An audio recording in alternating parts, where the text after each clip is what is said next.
بسم الله الرحمن الرحيم. الرحمن علم القرآن، خلق الإنسان علمه البيان. الشمس والقمر بحسبان، والنجم والشجر يسجدان. والسماء رفعها ووضع الميزان، ألا تطغوا في الميزان وأقيموا الوزن بالقسط ولا تخسروا الميزان. والأرض وضعها للأنام، فيها فاكهة والنخل ذات الأكمام، والحب ذو العصف والريحان. فبأي آلاء ربكما تكذبان؟ خلق الإنسان من صلصال كالفخار، وخلق الجان من مارج من نار. فبأي آلاء ربكما تكذبان؟ رب المشرقين ورب المغربين، فبأي آلاء ربكما تكذبان؟ مرج البحرين يلتقيان، بينهما برزخ لا يبغيان. فبأي آلاء ربكما تكذبان؟ يخرج منهما اللؤلؤ والمرجان، فبأي آلاء ربكما تكذبان؟ وله الجوار المنشآت في البحر كالأعلام، فبأي آلاء ربكما تكذبان؟ كل من عليها فان، ويبقى وجه ربك ذو الجلال والإكرام. فبأي آلاء ربكما تكذبان؟ يسأله من في السماوات والأرض، كل يوم هو في شأن. فبأي آلاء ربكما تكذبان؟ سنفرغ لكم أيها الثقلان، فبأي آلاء ربكما تكذبان؟ يا معشر الجن والإنس إن استطعتم أن تنفذوا من أقطار السماوات والأرض، فانفذوا لا تنفذون إلا بسلطان. فبأي آلاء ربكما تكذبان؟ يرسل عليكما شواظ من نار ونحاس فلا تنتصران. فبأي آلاء ربكما تكذبان؟ فإذا انشقت السماء فكانت وردة كالدهان. فبأي آلاء ربكما تكذبان؟ فيومئذ لا يسأل عن ذنبه إنس ولا جان فبأي آلاء ربكما تكذبان يعرف المجرمون بسيماهم فيؤخذ بالنواصي والأقدام فبأي آلاء ربكما تكذبان هذه جهنم التي يكذب بها المجرمون يطوفون بينها وبين حميم آن فبأي آلاء ربكما تكذبان ولمن خاف مقام ربه جنتان فبأي آلاء ربكما تكذبان ذواتا أفنان فبأي آلاء ربكما تكذبان فيهما عينان تجريان فبأي آلاء ربكما تكذبان فيهما من كل فاكهة زوجان فبأي آلاء ربكما تكذبان متكئين على فرش بطائنها من استبرق وجنى الجنتين دان فبأي آلاء ربكما تكذبان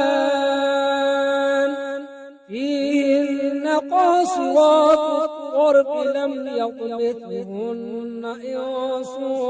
قبلهم ولا جان فبأي آلاء ربكما تكذبان كأنهن الياقوت والمرجان فبأي آلاء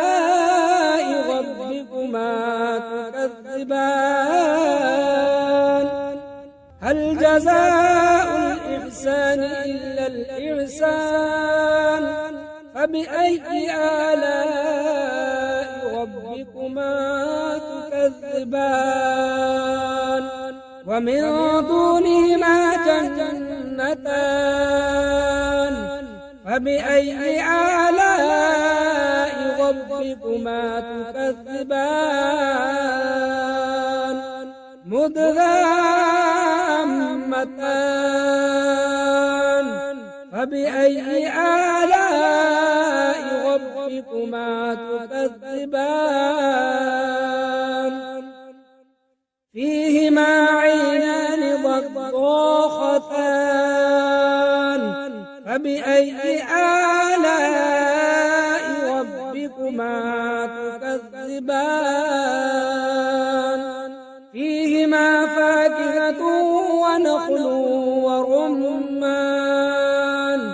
فبأي آلاء ربكما تكذبان فيهن خيرات حسان فبأي آلاء ربكما تكذبان حور مقصورات في الخيام فبأي آلاء ربكما تكذبان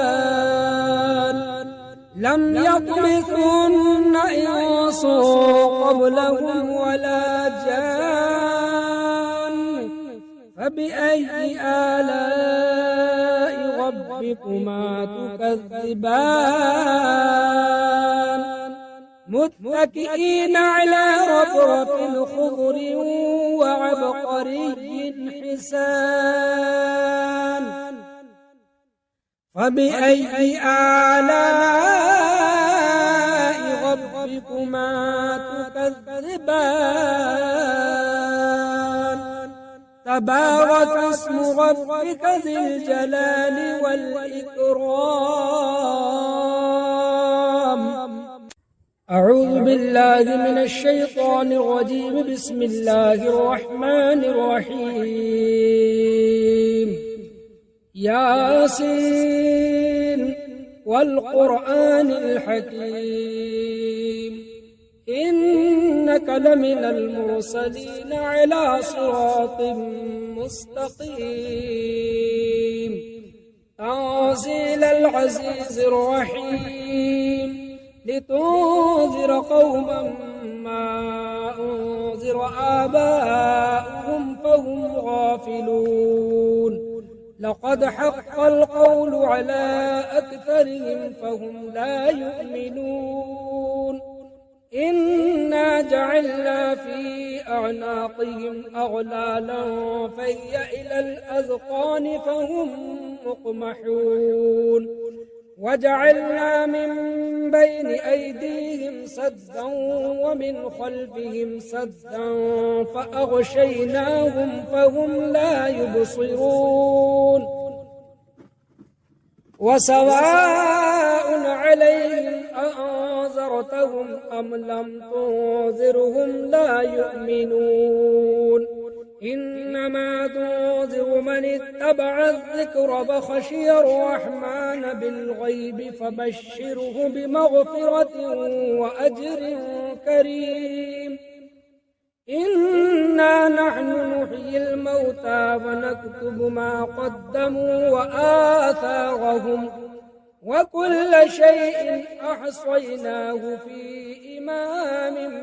مبين واضرب لهم مثلا أصحاب القرية إذ جاءها المرسلون إذ أرسلنا إليهم اثنين فكذبوهما فعززنا بثالث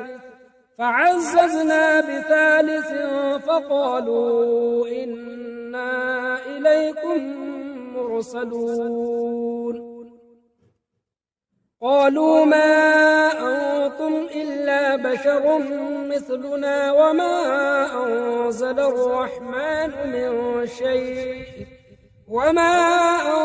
الرحمن من شيء إن أنتم إلا تكذبون قالوا ربنا يعلم إنا إليكم لمرسلون وما علينا إلا البلاغ المبين قالوا إنا تطيرنا بكم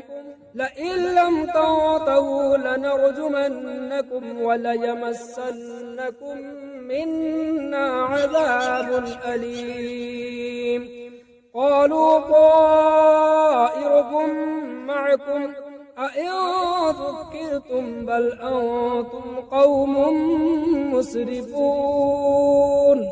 وجاء من أقصى المدينة رجل يسعى قال يا قوم اتبعوا المرسلين اتبعوا من لا يسألكم أجرا وهم مهتدون وما لي لا أعبد الذي فطرني وإليه ترجعون أأتخذ من دونه آلهة إن يردني الرحمن بضر لا تغن عني شفاعتهم شيئا ولا ينقذون إني إذا لفي ضلال مبين إني آمنت بربكم فاسمعون قيل ادخل الجنة قال يا ليت قومي يعلمون بما غفر لي ربي وجعلني من المكرمين وما أنزلنا على قومه من بعده من جند من السماء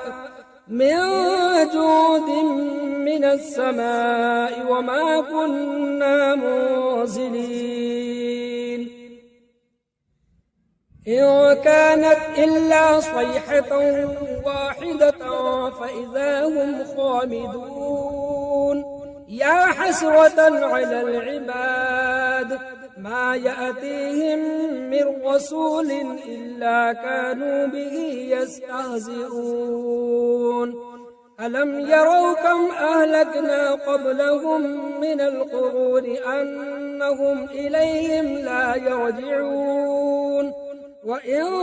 كل لما جميع لدينا محضرون وآية لهم الأرض الميتة أحييناها فأخرجنا منها حبا فمنه يأكلون وجعلنا فيها جنات من نخيل وأعناب وفجرنا فيها من العيون ليأكلوا من ثمره وما عملته أيديهم أفلا يشكرون سبحان الذي خلق الأزواج كلها مما تنبت الأرض ومن أنفسهم ومما لا يعلمون وآية لهم الليل نسلخ منه النهار فإذا هم مظلمون والشمس تجري لمستقر لها ذلك تقدير العزيز العليم والقمر قدرناه منازل حتى عاد كالعرجون القديم لا الشمس ينبغي لها أن تدرك القمر ولا الليل سابق النهار وكل في فلك يسبحون وآية لهم أنا حملنا ذريتهم في الفلك المشحون وخلقنا لهم من مثله ما يركبون وإن نشأ نغرقهم فلا صريخ لهم ولا هم ينقذون إلا رحمة منا ومتاعا إلى حين وإذا قيل لهم اتقوا ما بين أيديكم وما خلفكم لعلكم ترحمون وما تأتيهم من آية من آيات ربهم إلا كانوا عنها معرضين وإذا قيل لهم أنفقوا مما رزقكم الله قال الذين كفروا للذين آمنوا أنطعم من لو يشاء الله أطعمه إن أنتم إلا في ضلال مبين ويقولون متى هذا الوعد إن كنتم صادقين ما ينظرون إلا صيحة واحدة تأخذهم وهم يخصمون فلا يستطيعون توصية ولا إلى أهلهم يرجعون ونفخ في الصور فإذا هم من الأجداث إلى ربهم ينسلون قالوا يا ويلنا من بعثنا من مرقدنا هذا ما وعد الرحمن وصدق المرسلون إن كانت إلا صيحة واحدة فإذا هم جميع لدينا محضرون فاليوم لا تظلم نفس شيئا ولا تجزون إلا ما كنتم تعملون إن أصحاب الجنة اليوم في شغل فاكهون هم وأزواجهم في ظلال على الأرائك متكئون لهم فيها فاكهة ولهم ما يدعون سلام قولا من رب رحيم وامتازوا اليوم أيها المجرمون ألم أعهد إليكم يا بني آدم ألا تعبدوا الشيطان إنه لكم عدو مبين وأن اعبدوني هذا صراط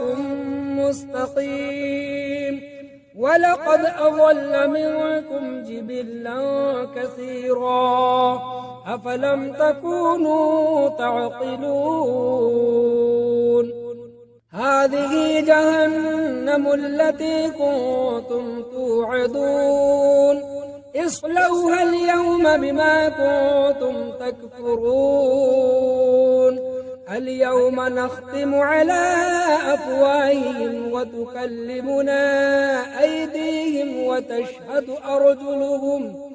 وتشهد أرجلهم بما كانوا يكسبون ولو نشاء لطمسنا على أعينهم فاستبقوا الصراط فأنى يبصرون ولو نشاء لمسخناهم على مكانتهم فما استطاعوا مضيا ولا يرجعون ومن نعمره ننكس في الخلق أفلا يعقلون وما علمناه الشعر وما ينبغي له إن هو إلا ذكر وقرآن مبين لينذر من كان حيا ويحق القول على الكافرين أولم يروا أنا خلقنا لهم مما عملت أيدينا أنعاما فهم لها مالكون وذللناها لهم فمنها ركوبهم ومنها يأكلون ولهم فيها منافع ومشارب أفلا يشكرون واتخذوا من دون الله آلهة لعلهم ينصرون لا يستطيعون نصرهم وهم لهم جند محضرون فلا يحزنك قولهم إنا نعلم ما يسرون وما يعلنون أولم ير الإنسان أنا خلقناه من نطفة فإذا هو خصيم مبين وضرب لنا مثلا ونسي خلقه قال من يحيي العظام فهي رميم قل يحييها الذي أنشأها أول مرة وهو بكل خلق عليم الذي جعل لكم من الشجر الأخضر نارا فإذا أنتم منه توقدون أوليس الذي خلق السماوات والأرض بقادر على أن يخلق مثلهم بلى وهو الخلاق العليم إنما أمره إذا أراد شيئا إذا أراد شيئا أن يقول له كن فيكون فسبحان الذي بيده ملكوت كل شيء وإليه ترجعون